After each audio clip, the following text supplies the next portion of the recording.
Hi hello welcome back to our channel. ಹೇಗಿದ್ದೀರಾ ಎಲ್ಲರೂ? ನಾನಂತೂ ತುಂಬ ಚೆನ್ನಾಗಿದ್ದೀನಿ. ಹಬ್ಬ ಮುಗಿಸ್ಕೊಂಡು ಬಂದು ಬೆಳಗ್ಗೆ ನೋಡ್ತೀನಿ ಮನೆ ಫುಲ್ಲು ಗಲೀಜಾಗಿತ್ತು.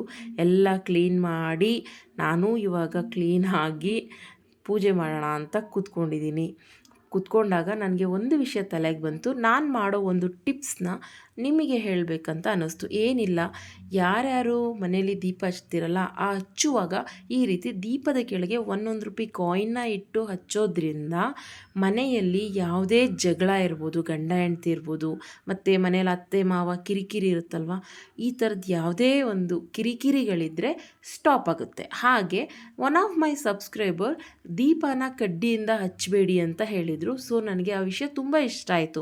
ಅದಕ್ಕೆ ನಾನು ಇವತ್ತಿಂದ ಕಡ್ಡೀಲಿ ಹಚ್ಚಲ್ಲ ಅಂಥೇಳಿ ಬತ್ತಿಯಿಂದ ನಾನು ದೀಪನ ಹಚ್ತಾ ಇದ್ದೀನಿ.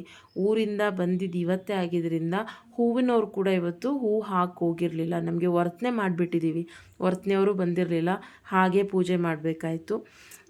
ತುಂಬ ಖುಷಿಯಾಯಿತು ನನಗೆ. ನನ್ನ ವೀಡಿಯೋಸ್ನ ಇನ್ ಡೀಟೇಲ್ ಆಗಿ ಅಬ್ಸರ್ವ್ ಮಾಡ್ತಾ ಇದ್ದಾರೆ ವೀವರ್ಸು ಅಂಥೇಳಿ ತುಂಬ ಅಂದರೆ ತುಂಬ ಖುಷಿಯಾಯಿತು.